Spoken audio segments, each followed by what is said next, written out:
इसी विषय में हमारी चर्चा चल रही है।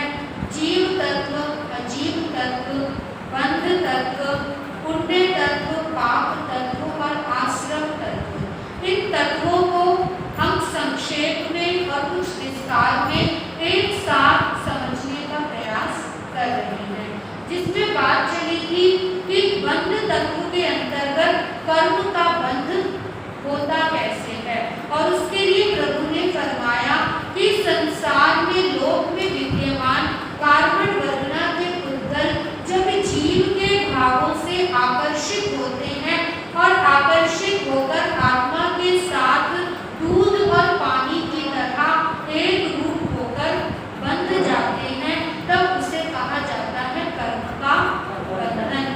जब वहां से उद्गल आता है तब वो न्यूट्रल कार्बन वर्णा का उद्गल है, उसके अंदर कोई अशुद्धि नहीं, कोई उसके अंदर ज्ञानावर्णीय दर्शनावर्णीय किसी रूप में वो बना नहीं है, वो अपने आप में न्यूट्रल शुद्ध उद्गल है। लेकिन हमारे भावों ने, आत्मा के भाव ने उस उद्गल कार्बन वर्णा को कर्म के रूप में बदल दिया, यानी उसके अंदर कोई शुद्धता थी, वो तो स्वतंत्र था, पर हमने क्या किया, स्वयं भी बंधे और उसको भी अपने साथ बांध दिया। हम स्वयं भी अशुद्ध हुए और उसकी भी हमने उसको भी अशुद्ध कर दिया, यानी कार्बन उद्गल अब कर्म बन गया। तो बात आई थी कि ये कर्म बंधते कैसे हैं, आखिर हमारे ऐसे कौन से भाव हैं जिनके कारण से कर्मों का बंधन होता है।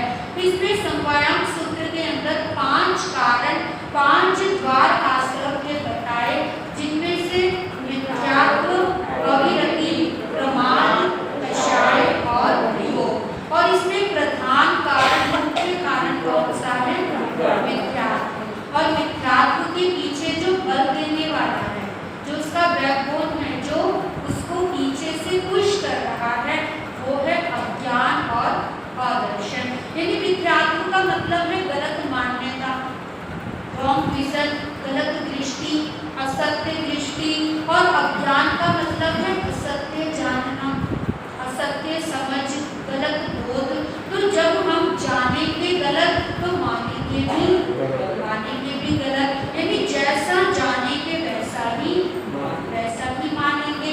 इसीलिए अगर मिथ्यात्व है तो पीठ पीछे अज्ञान भी है, और अज्ञान है तो मिथ्यात्व होगा ही होगा। इसीलिए प्रहार किसके ऊपर करना है, अज्ञान के ऊपर। और अज्ञान कैसे मिटेगा, प्रकरण सूत्र में 29वें अध्याय में कहा, संचायनम नानावर्णिजं कम्मं कवि, यानी ज्ञानावर्णीय कर्म का क्षयोक्षम स्वाध्याय से होता है। और स्वाध्याय मतलब स्वयं का अध्ययन करना, स्वयं के विषय में जानना, अपने आप को जानना समझना, उसका नाम है स्वाध्याय। जब हम अपने को जानेंगे तो पर को भी जानेंगे, दूसरे को भी जानेंगे, और इन दोनों का यदि ज्ञान होगा तो वो स्वाध्याय है। स्वाध्याय आएगा तो ज्ञानावर्णीय कर्म क्षयोक्षम होगा, मिटता जाएगा। और ज्ञानावर्णीय कर्म मिटा तो ज्ञान जीवन में आएगा, और ज्ञान आया तो सम्यक दर्शन भी आएगा ही आएगा। ये सारी प्रोसेस है, ये सारी प्रक्रिया है। इसीलिए प्रारंभ हम कर रहे हैं स्वाध्याय से। और स्वाध्याय के 5 वेद, वाचना, प्रचना, पर्यटना, अनुप्रेक्षा और धर्म कथा। अभी हमारी क्या चल रही है, धर्म कथा भी चल रही है, वाचना भी चल रही है, प्रचना भी चल रही है। क्योंकि आप प्रश्न पूछते हैं उसका समाधान होता है तो प्रचना है, एक साइड हम बोलते हैं वो वाचना है, आपस में बैठकर जब चर्चा चलती है धर्म कथा है, और प्रतिदिन जब पिछला रिवाइज करते हैं तो पर्यटना है। और इस सबके विषय में अगर आप थोड़ा सा भी 10 मिनट अगर चिंतन करने बैठोगे तो अनुप्रेक्षा है। तो ये भी तो स्वाध्याय है। यानी ये स्वाध्याय हमारे लिए ये केवल 1 घंटे का प्रवचन नहीं है कि 1 घंटा आए प्रवचन में बैठ गए। ये हमारा स्वाध्याय जो कि हमारा ज्ञानावर्णीय कर्म क्षयोक्षम करेगा, जिसके द्वारा हम आगे अपने मिथ्यात्व को प्रहार करके और सम्यक दर्शन की ओर बढ़ेंगे। तो अब बात चल रही थी कि आखिर मिथ्यात्व सबसे पहला कर्म बंधन का कारण है मिथ्यात्व। और कल हमने चर्चा की थी कि मिथ्यात्व का मतलब क्या है, कि जो जितने भी संसार को बढ़ाने के मार्ग हैं, जितने भी संसार के लक्ष्य से कार्य किए जा रहे हैं, उसको हम एक शब्द में कह सकते हैं मिथ्यात्व दशा है। जिसको मिथ्यात्व दशा नहीं होगी वो जीव संसार वृद्धि का कार्य कर ही नहीं सकता। हो सकता है उसके कुछ कर्म बंध रहे हो, ऐसा नहीं कि सम्यक दर्शन होते ही कर्म बंधन रुक गया, कुछ अंश में बंध सकता है, लेकिन अपनी तरफ से उसका पुरुषार्थ रहेगा कि एक भी कार्य मुझसे ऐसा ना हो, एक भी भाव ऐसा ना आ जाए जिससे मेरा कर्म बंद हो जाए, जिससे मेरी संसार वृद्धि हो जाए। वो संसार को सीमित करने में, संसार को घटाने में ही पुरुषार्थ करता रहेगा। तो इसमें सबसे पहली बात तो आ गई कि संसार वृद्धि का कार्य, संसार बढ़ाने के भाव जो हो रहे हैं वो मिथ्यात्व के कारण से ही हो रहे हैं। दूसरी बात इसके अंदर आती है कि यदि हमें मिथ्यात्व को समझना है तो उसका अर्थ है सत्य को स्वीकार ना करना। क्या कहा? सत्य को स्वीकार ना करना। एक बात बताइए, सत्य का मतलब जो चीज सही है। क्या सत्य किसी व्यक्ति से बंधा हुआ होता है? क्या सत्य किसी जाति से बंधा होता है? क्या सत्य किसी धर्म से बंधा है? जो सत्य है वो सत्य है, वो निरपेक्ष है। अगर हमने कहा कि कितने बजे सूर्यास्त यहाँ पर हो रहा है और सूर्यास्त होते ही रात्रि हो जाएगी, तो सूर्यास्त होते ही रात्रि होगी, क्या वो मनुष्य की दृष्टि से होगी या वो पशु की दृष्टि से होगी या किसी व्यक्ति विशेष की दृष्टि से होगी? रात्रि तो रात्रि है, दिन तो दिन है। वो बात अलग है, क्षेत्र का अंतर आ सकता है, किसी क्षेत्र में किसी समय सूर्यास्त है, किसी अन्य क्षेत्र में समय का अंतर हो सकता है, लेकिन जब सूर्यास्त होगा तो रात्रि होगी ही होगी। वो किसी मत पंथ से बंधा हुआ नहीं है, वो किसी व्यक्ति से बंधा हुआ नहीं है। जो यूनिवर्सल ट्रुथ है, जो ब्रह्मांडीय सत्य है, वो सत्य ही है। इसी प्रकार से मिथ्यात्व क्या कहा कि संसार के अंदर भी जो सत्य है वो तो हमेशा सत्य ही रहेगा, लेकिन हमें लगता है कि नहीं, ऐसा तो नहीं, ऐसे कार्य कैसे चलेगा, ऐसे संसार कैसे चलेगा। संयमी ने या साधु ने या गुरुओं ने कहा कि राग द्वेष कर्म बंधन का कारण है, राग द्वेष छोड़ने योग्य है। अब संसारी कहे कि महाराज आपकी दृष्टि से तो ठीक है, छोड़ना चाहिए, लेकिन हमारी दृष्टि से तो ये ठीक नहीं, हमें तो छोड़ना नहीं चाहिए। सत्य है क्या? संसारी की दृष्टि से, गृहस्थी की दृष्टि से राग द्वेष जरूरी है, करना चाहिए। अगर कोई ऐसा कहता है तो क्या वो सही है? आप कहिए महाराज हमारी अपेक्षा से तो सही है। सत्य तो सत्य ही है। अगर आपको मोक्ष का मार्ग चाहिए तो आपको राग द्वेष का त्याग करना ही करना पड़ेगा। आपकी दृष्टि से जो आप उसे सत्य मान रहे हैं वो संसार को बढ़ाने के लिए है। अगर आपको संसार बढ़ाना है तो राग द्वेष जरूरी है, और संसार घटाना है तो राग द्वेष को भी घटाना पड़ेगा। चाहे आप गृहस्थ में हो, चाहे आप संयम जीवन में हो, ये राग द्वेष कर्म बंध का कारण है, संसार का कारण है। तो इसे घटाना और इसके घटाने से मोक्ष को पाना, ये ब्रह्मांडीय सत्य है। चाहे उसे कोई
मिथ्यात्व है। कुदेव, कुगुरु और कुधर्म पर श्रद्धा करना मिथ्यात्व है। अब कुदेव, कुगुरु, कुधर्म की क्या परिभाषा है? अभी प्रश्न तो आगे से आगे आता जाएगा, जैसे ही कोई नया शब्द आएगा वैसे ही एक नया प्रश्न खड़ा होगा। ये तो हमने कह दिया, आपने सुन लिया कि कुदेव, कुगुरु और कुधर्म के ऊपर श्रद्धा यदि मेरी है, इसका मतलब कि मेरा मिथ्यात्व अभी प्रबल है। लेकिन कुदेव कहा किसको? क्या किसी देव विशेष को कुदेव कहा? जहाँ राग द्वेष विद्यमान है और जिसको मानने से संसार ना बढ़े, संसार बढ़े, ये भी कह सकते हैं। कुदेव मतलब जो देव सही नहीं, जिस देव का स्वरूप सत्य नहीं है। देव हमने किसको कहा? देव की परिभाषा हमारे यहाँ क्या आई? हरि प्लस हंत। हरि मतलब शत्रु और हंत मतलब हनन करने वाले, जिसने शत्रुओं का हनन कर दिया। जिनका अर्थ क्या? जिनका अर्थ क्या? जितेंद्रिय, जिसने इंद्रियों को जीत लिया, वो कौन है? जिन है। अरिहंतों को देव कहा, अरिहंतो महादेव। जिनको देव कहा, जिनेन्द्र परमात्मा मेरे देव है। लेकिन हमने कोई मत, पंथ, धर्म से इनको बांधा नहीं है। जिन्होंने अपने शत्रुओं को नष्ट किया। कौन से शत्रु? आंतरिक शत्रु। बाह्य शत्रु को नष्ट करने वाले तो दुनिया में अनेक व्यक्ति हुए हैं। बाहरी शत्रु के पीछे तो सारी दुनिया पड़ी है। क्या बाहरी शत्रुओं का कभी अंत हो सकता है? एक शत्रु का अंत होगा तो दूसरा साथ साथ खड़ा हो जाएगा, उसका कोई अंत नहीं।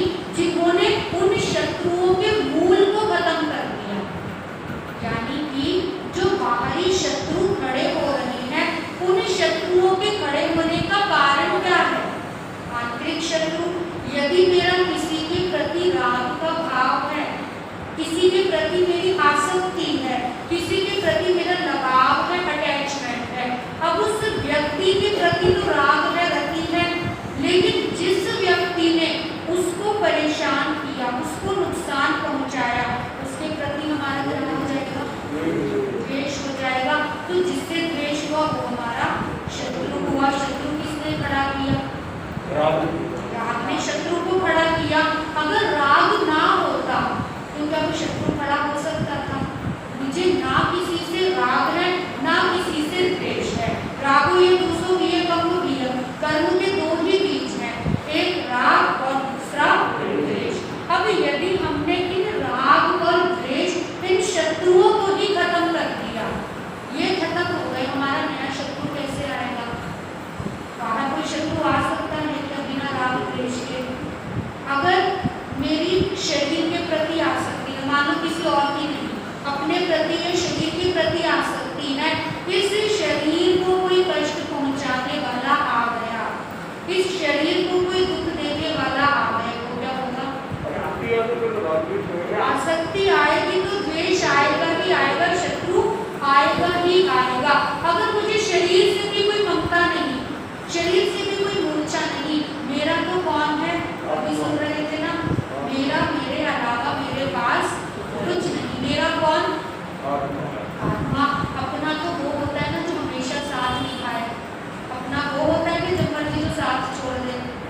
और उनके